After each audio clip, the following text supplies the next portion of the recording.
like I know this song. This is one I had in my library. The reason why I like the song is because it feels like I'm playing tag. Oh man, this is gonna be hard to describe. I'm not even gonna describe it. I don't even care. It feels like when you're like half falling asleep and you can kind of like control your dream a little bit. You enter that state, you listen to this song, and you pretend like you're playing tag, and it feels real. Also, that's a cool bar. Fell asleep on the yacht. You hear the way that these 808s change up their melody? This is not a great song, honestly. It has a cool feel to it. It feels like someone stole my hat and I'm like running after them to get it back.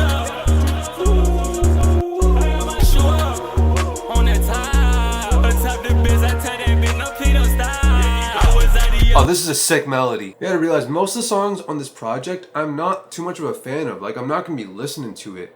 I'm a fan of Yeat as an artist. I'm a fan of Yeat in the way of like, I want him to succeed. Like a cult follower, if you're a fan of Yeat, that means you're a fan of living life to the fullest. That means you're a fan of experiencing a life that's bigger than you as a person and giving your all to it. All these things, it's not just listener, right? It's fan, like fanatic, right? Because all these things have meanings to them. If a girl is a Taylor Swift fan, that has its own implied meaning to it. You can infer things about that girl by the fact that she's a Swiftie. It's a cry for help because it means she's given up on all the men in her life and she views them all as beneath her and they're all controllable and they're not real men. And she hates men and she hates the world and she resents the world and she also resents herself for being a part of the world because the world is just made up of just her, you know, it's just a bunch of hers. So she resents herself as well.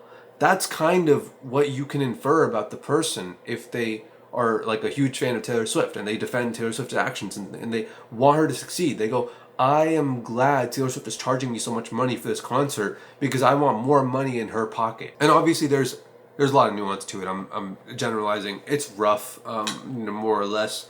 And there's different pockets of fans, and then there's also, you can appreciate, I like that song Shake It Off, you know, I think that song's a banger. There's a couple other songs that have interesting melodies, but other than that, there's a beauty in the science of the lyrics that she doesn't write her own lyrics, everyone knows this. Regardless, there's a beauty in the science of the lyrics that she has ghostwritten for her. It's so easy to digest. Like, it's so normie and so mainstream. Usually when you create music, you have to like try to pierce the mainstream. You're usually making some offshoot because you like some kind of music and then you have to make it fit the mainstream. But it's like, no, this is expanding the mainstream. It's more mainstream than what people considered mainstream. It's more pop than pop. You know, when you see a guy online or whatever and they're like, oh, this guy looks like this celebrity more than the celebrity looks like himself, you know? Okay, what's just a general basic pop song?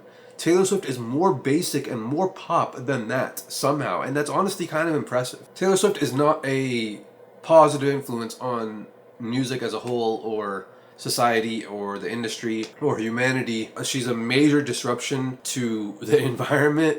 But everyone knows that one. But even outside of that, it's like, she's just a leech. She's just a follower. Your great leader, your cult leader or whatever is been groomed. Since she was 16 years old, she never wrote another word in any of her songs was not written by her. It's all been planned out methodically by like the 19 guys that were standing behind her when she was at the award ceremony. They're all in suits because of all the hard work they did to prop up her career. And she goes, don't let anyone take credit for your career. Fucking narcissist. And she could say this stuff because all those guys standing behind her in the back have all given up on their dreams. They're finding success because they gave up on their dreams and they're taking the sellout route. Being a fan of each artist entails something. And when you support an artist and when an artist becomes successful, it changes the industry to be incentivized to be more like them. And then you have to ask, what would you rather the industry be like? Would you rather the industry be like people just taking advantage of the audience, giving them garbage, people who don't actually deserve to make music, actually they end up making music, people who don't have a passion for it,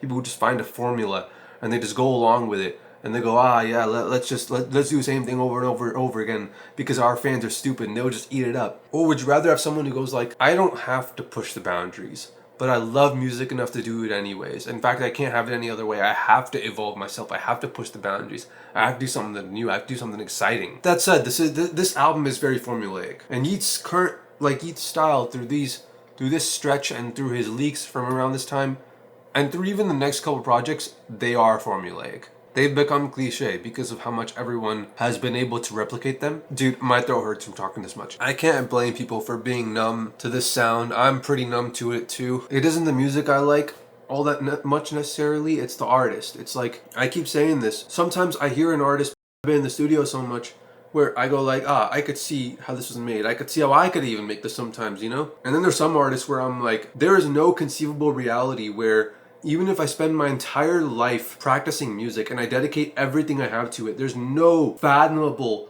possibility that I could ever make something like this. How the hell did they have aliens that they were consulting in the studio next to them while they were making this song? They are all, by the way, on drugs. All these guys are on drugs in the studio all the time. It's like when you do a sport and you take performance enhancing drugs, like physiological drugs. The UFC literally signs fighters who have had previous failed PED tests. They don't care. They just don't want, for the integrity of the sport, which they don't actually care about. They just don't want people to get caught. But they want people to take PEDs because it creates a more exciting sport. In the same way, these labels kind of keep their artists out of trouble, but the labels themselves will sell drugs to the artists if they have to. The labels want all their artists to be addicted to drugs because it's kind of the same thing, mind altering rather than body altering. But that's one way to bridge the gap, and it bridges a lot of the gap when you look at music and you're like, how the hell did they make something like this? And then you're like, pills. Okay, that makes sense.